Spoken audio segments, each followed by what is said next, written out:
নমস্কার বন্ধুরা, welcome to Bithi's kitchen. Bithi's কিচেনে সবাইকে স্বাগত।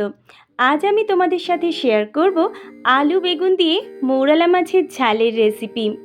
মৌরালা মাছের রেসিপি তোমরা আগে অনেকে অনেক রকমভাবে তৈরি করেছো। একবার আমার মতো বানিয়ে দেখো। খুবই কম উপকরণ দিয়ে আর খুব সহজেই আমি এই রেসিপিটি তৈরি করব। তাহলে চলো কিছুটা সময় আমার সাথে আমার রেসিপিটি দেখতে থাকো। মৌরালা মাছের ঝাল রান্না করার জন্য প্রথমেই আমি এখানে নিয়েছি কিছুটা মৌরালা মাছ। এই মাছগুলো আমি এবার কেটে পরিষ্কার করে ধুয়ে নেব, তারপরে ফিরে আসছি। দেখো মাছগুলো পরিষ্কার করে ধুয়ে নিয়েছি। এইবার মাছ আমি ম্যারিনেট করে নেব। তার জন্য দিয়ে দিলাম পরিমাণ মতো লবণ আর দিয়ে দেব পরিমাণ মতো হলুদ।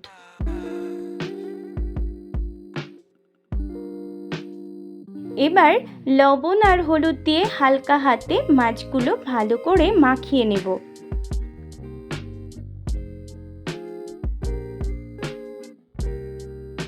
মাছগুলো মাখানো হয়ে গেলে এবার মাছগুলো আমি ভেজে নেব। তার আগে আমি একটা মশলার পেস্ট তৈরি করে নেব। তার জন্য নিয়েছি 1 টিস্পুন গোটা জিরে, আর নিয়েছি 2 টিস্পুন কালো সর্ষে, আর নিয়েছি কাঁচা লঙ্কা আর কিছুটা আদার স্লাইস। এবার এর একটা মিহি পেস্ট আমি তৈরি করে নেব। এইবার রান্নাটা আমি শুরু করব। তার জন্য গ্যাসের ফ্লেমটা অন করে আমি একটা কড়াই বসিয়েছি। কড়াইতে দিয়ে দেব পরিমাণ মতো সর্ষের তেল, আর এই রান্নাটা অবশ্যই আমি সর্ষের তেলে করব। এবার তেলটা খুব ভালোভাবে গরম করে নিতে হবে। মাছ ভাজার জন্য তেলটা একদম পারফেক্টভাবে গরম হয়ে গেছে। এবার আস্তে আস্তে আমি মাছগুলো দিয়ে দেব। মাছটা দেওয়ার সাথে সাথে কিন্তু নাড়া যাবে না, তা না হলে মাছটা ভেঙে যাবার সম্ভাবনা থাকে। এবার হাই ফ্লেমে মাছটা ভেজে নিতে হবে।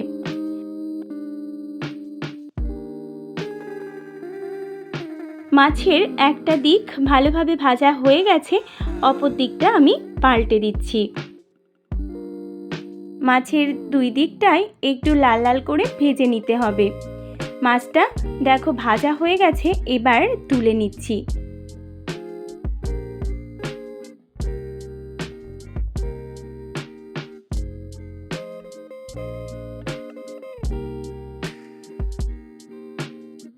একই রকমভাবে আমি বাদবাকি মাছগুলো ভেজে নেব। কোনো বন্ধু যদি আমার চ্যানেলে নতুন হয়ে থাকো, তাহলে আমার চ্যানেলটা সাবস্ক্রাইব করে নিয়ে পাশে থাকার অনুরোধ করব। আর পাশে থাকা বেল আইকনটা অবশ্যই একবার প্রেস করে দেবে, কারণ আমি যখন চ্যানেলে কোনো নতুন রেসিপি দেব সবার আগে তোমাদের কাছে পৌঁছে যাবে। সব মাছ ভেজে নেওয়া হয়ে গেছে, এবার আমি তুলে রাখবো।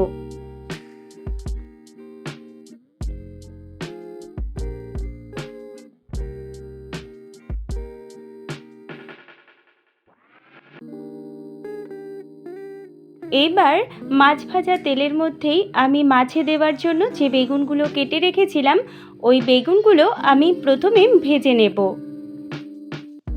বেগুনগুলো পাতলা লম্বা লম্বা টুকরো করে আমি কেটে নিয়েছি।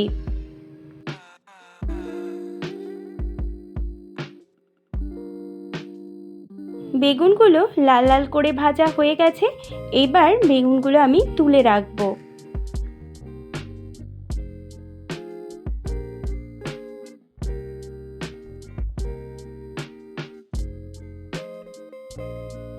বেগুনগুলো সব তুলে নেওয়া হয়ে গেছে। এবার ওই তেলের মধ্যে আমি ফোড়নে দিয়ে দিচ্ছি 1/2 টিস্পুন কালো জিরে। কালো জিরেটা খুব ভালোভাবে ভেজে নিতে হবে। যখন কালো জিরে থেকে সুন্দর মিষ্টি একটা গন্ধ বেরোবে, তখন আমি ওর মধ্যে দিয়ে দেব কেটে রাখা আলু। আলুগুলো আমি লম্বা পাতলা টুকরো করে কেটে নিয়েছি। এবার আলুগুলো হালকা একটু ভেজে নেব। আলুগুলো হালকা একটু ভেজে নেওয়া হয়ে গেলেই ওর মধ্যে আমি অ্যাড করে দেব দুটো ঝিরিঝিরি করে কেটে নেওয়া মিডিয়াম সাইজের পেঁয়াজ। এবার পেঁয়াজটা আলুর সাথে ভালো করে আবারও ভেজে নিতে হবে। এই সময় গ্যাসের ফ্লেমটা হাইতে রাখতে হবে, তাহলে তাড়াতাড়ি পেঁয়াজটা ভাজা হয়ে যাবে আর আলুটাও তার সাথে খুব ভালো করে ভাজা হয়ে যাবে।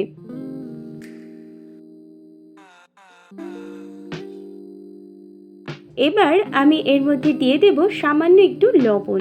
লবণটা দিয়ে সব কিছুর সাথে ভালো করে মিশিয়ে আবারও এগুলোকে ভেজে নেব। পেঁয়াজটা কমপ্লিটলি ভাজা হয়ে গেছে আর আলুটাও 60% ভাজা হয়ে গেছে। এবার আমি এর মধ্যে অ্যাড করে দেব হাফ টিস্পুন হলুদ গুঁড়ো আর দিয়ে দেব কালারের জন্য হাফ টিস্পুন কাশ্মীরি লঙ্কা গুঁড়ো। এবার হলুদ আর লঙ্কা গুঁড়োটা আলু পেঁয়াজের সাথে ভালো করে মিশিয়ে নেব। এই সময় হলুদ আর কাশ্মীরি লঙ্কা গুঁড়োটা দেওয়ার জন্য তরকারির কালারটা কিন্তু ভীষণই সুন্দর হবে। এবার সব কিছু ভালো করে মিশিয়ে নিয়ে আমি যে পেস্টটা করে রেখেছিলাম সেই মশলার পেস্টটা আমি অ্যাড করে দিচ্ছি। এবার খুব ভালো করে মশলাটা সব কিছুর সাথে কষিয়ে নিতে হবে।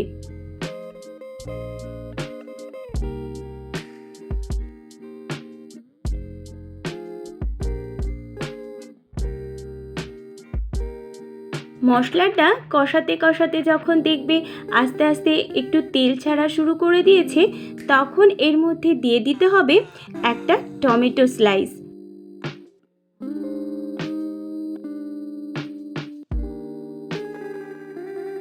টমেটোটা এবার মশলার সাথে ভালো করে মিশিয়ে নিতে হবে। এইভাবে টমেটো দিয়ে রান্না করলে সর্ষেটা একদমই তেতো হবে না আর এর স্বাদটাও খুব সুন্দর আসবে। এবার মশলার সাথে ভালোভাবে টমেটোটা কষিয়ে নিতে হবে। এবার আমি এর মধ্যে সামান্য একটু জল দিয়েছি। এবার টমেটোটা যতক্ষণ না সেদ্ধ হচ্ছে ততক্ষণ আমি মশলাটা কষিয়ে নেব। সব কিছু পারফেক্টলি মিশে গেছে আর সর্ষের কাঁচা গন্ধটাও চলে গেছে। এবার আমি এর মধ্যে দিয়ে দেব পরিমাণ মতো জল। খুব বেশি জলের ব্যবহার আমি এখানে করব না, যেহেতু এই রান্নাটা একটু মাখো মাখো হবে। জলটা দিয়ে সব কিছু ভালোভাবে মিশিয়ে নিয়েছি। এবার জল দেওয়ার পরে ঝোলটা খুব ভালোভাবে ফুটিয়ে নিতে হবে।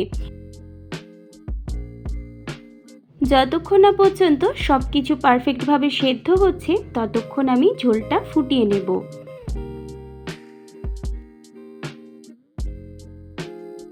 ঝোলটা খুব ভালোভাবে ফুটে গেছে। এবার আমি এর মধ্যে দিয়ে দেব আগে থেকে ভেজে রাখা মাছ আর বেগুন। মাছ আর বেগুনগুলো ঝোলের সাথে ভালো করে মিশিয়ে দেব। মাছটা দেওয়ার পরে ঝোলটা আর খুব বেশিক্ষণ ফোটানোর দরকার নেই। 2 থেকে 3 মিনিট ফুটিয়ে নিলেই রান্নাটা রেডি হয়ে যাবে।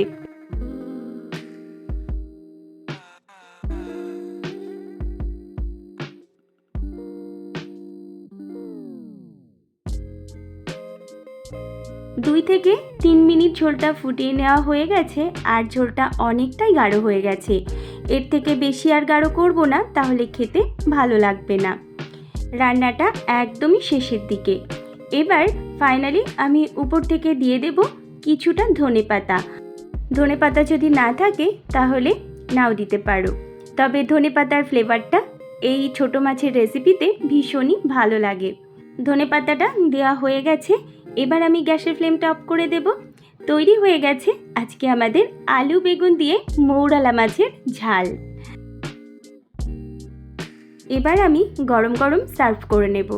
তাহলে বন্ধুরা, আমার আজকের এই মৌরালা মাছের ঝালের রেসিপি তোমাদের কেমন লাগলো অবশ্যই কিন্তু কমেন্টে জানাবে। আর বাড়িতে কিন্তু অবশ্যই একবার ট্রাই করবে। আশা করছি সকলেরই ভীষণ ভালো লাগবে। দুপুরবেলা গরম গরম ভাতের সাথে এরকম একটা ছোট মাছের রেসিপি যদি থাকে তাহলে তো ভীষণই ভালো হয়। আর তোমরা কে কীভাবে মৌরলা মাছ রান্না করো আমাকে কিন্তু অবশ্যই কমেন্টে জানাবে। আজ তাহলে আসি, আবার হাজির হব অন্য কোনো রেসিপি নিয়ে। সবাই খুব ভালো থাকবে, সুস্থ থাকবে। আর এতটা সময় আমার সাথে থেকে আমার রেসিপিটা দেখার জন্য সবাইকে অসংখ্য ধন্যবাদ।